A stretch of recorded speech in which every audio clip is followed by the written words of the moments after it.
Hello everyone, in this video I am going to tell you that how you can read a nutrition label. For example, आपके पास कोई भी food product आता है तो उसके पीछे उसका सारा न्यूट्रिएंट्स की काउंटिंग दी हुई होती है कि कौन सा न्यूट्रिएंट कितनी अमाउंट में प्रेजेंट है। अब आप उसको पढ़ के कैसे समझ सकते हैं कि इसमें आपको कितना कार्ब्स मिल रहा है, कितना प्रोटीन मिल रहा है, कितना फैट मिल रहा है, वो मैं अभी आपको इस वीडियो में बताने वाली हूँ। सबसे पहले अगर आपसे बात की जाए कि आपको अगर आप 1 ग्राम ऑफ कार्बोहाइड्रेट कंज्यूम करते हैं तो आपको 4 किलो कैलोरीज उससे मिलती है। सो सिंपली अगर आप 1 ग्राम कार्ब्स यूज़ कर रहे हैं तो आपको मिल रही है 4 किलो कैलोरीज। तो अगर आप 10 ग्राम्स कार्ब खा रहे हैं तो आपको 40 किलो कैलोरीज। अगर आप 1 ग्राम प्रोटीन खाते हैं तो उससे आपको मिलती है अगेन 4 किलो कैलोरीज। अगर आपकी डाइट में आप 1 ग्राम फैट खाते हैं तो उससे आपको मिलती है 9 kilo calories. And in case आप अल्कोहल कंज्यूम कर रहे हैं तो 1 ग्राम ऑफ अल्कोहल जो है वो आपको 7 किलो कैलोरीज देता है। With that 1 gram of dietary fibre जो है वो आपको 2 किलो कैलोरीज प्रोवाइड करता है। सो इस वीडियो में मैं आपको ये बताऊंगी कि आप कैसे एक न्यूट्रिशन लेबल को पढ़ सकते हैं। अभी स्क्रीन पे आपको एक न्यूट्रिशन लेबल दिख रहा है, उसके अंदर हम बात करेंगे कि हम कैलोरीज कैसे कैलकुलेट कर सकते हैं। सो ये आपका एक न्यूट्रिशन लेबल गिवन है जिसके अंदर सबसे ऊपर आपका हेडिंग में लिखा हुआ है कि इस पूरे कंटेनर का सर्विंग साइज क्या है।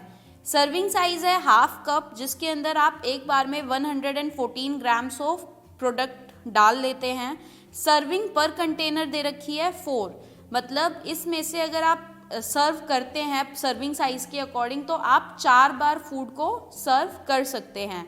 उसके बाद आपको दे रखा है अमाउंट पर सर्विंग, मतलब एक सर्विंग में आपको कितनी कैलोरीज मिल रही हैं, दैट इज़ 90 किलो कैलोरीज।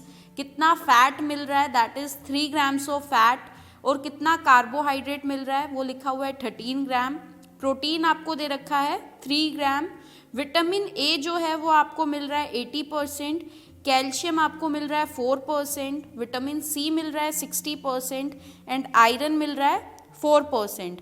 जो आपका डेली रिक्वायरमेंट है उसका इतना परसेंट आपको इस प्रोडक्ट से मिल रहा है। ये क्वेश्चन आता है कि अगर आपको एक सर्विंग के अंदर 90 किलो कैलोरीज मिल रही है तो पूरे डब्बे से आपको कितनी कैलोरीज मिल रही होंगी।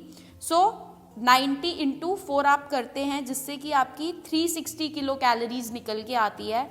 इसका मतलब क्या है कि एक सर्विंग में 90 था तो पूरे बॉक्स से हमें 4 सर्विंग मिल रही हैं, तो 90 into 4 is equals to 360 kilo calories. इसके बाद अगर आपसे पूछा जाए कि आपको कार्बोहाइड्रेट से कितनी एनर्जी मिल रही है अगर आप एक सर्विंग की बात करें तो, अब इसमें आपको सिंपली दिख पा रहा है कि एक सर्विंग के अंदर आपका 13 ग्राम्स ऑफ कार्बोहाइड्रेट प्रेजेंट है। तो 13 ग्राम कार्बोहाइड्रेट को आप 4 किलो कैलोरीज से मल्टीप्लाई करते हैं तो आपका आंसर आता है 52 कैलोरीज पर सर्विंग फ्रॉम कार्बोहाइड्रेट आपको यहाँ पे मिल रही है। अगर बात की जाए प्रोटीन से तो एक इस बॉक्स की पर सर्विंग में प्रोटीन आपका 3 ग्राम्स है। अगर उस 3 ग्राम्स को आप 4 से मल्टीप्लाई करते हैं, क्योंकि 1 ग्राम प्रोटीन के अंदर 4 किलो कैलोरीज होती है, तो that will be your 3 into 4 is equals to में 12 किलो कैलोरीज, जो कि आपको पर सर्विंग एक प्रोटीन से मिल रही है इस बॉक्स के अंदर। अगर बात की जाए फैट की तो 3 ग्राम्स ऑफ फैट आपको मिल रहा है इस बॉक्स में से पर सर्विंग में। तो पर सर्विंग की अगर कैलोरीज निकालें तो 3 ग्राम फैट पर सर्विंग इंटू 9 कैलोरीज पर ग्राम अगर आप मल्टीप्लाई करते हैं तो उससे मिलता है 27 कैलोरीज पर सर्विंग फ्रॉम फैट। सो इस तरह से आपने कैलोरीज निकाली कि आपको पर ग्राम कितना मिल रहा है और पर सर्विंग आपको कितना मिल रहा है। So this is how you can calculate your calories from any nutrient label, मतलब ऐसे आप न्यूट्रिएंट लेबल को पढ़ के कैलकुलेट कर सकते हैं कि इससे आपको कितना कैलोरीज कार्ब से मिल रहा है, कितना कैलोरीज प्रोटीन से मिल रहा है, कितना कैलोरीज फैट से मिल रहा है।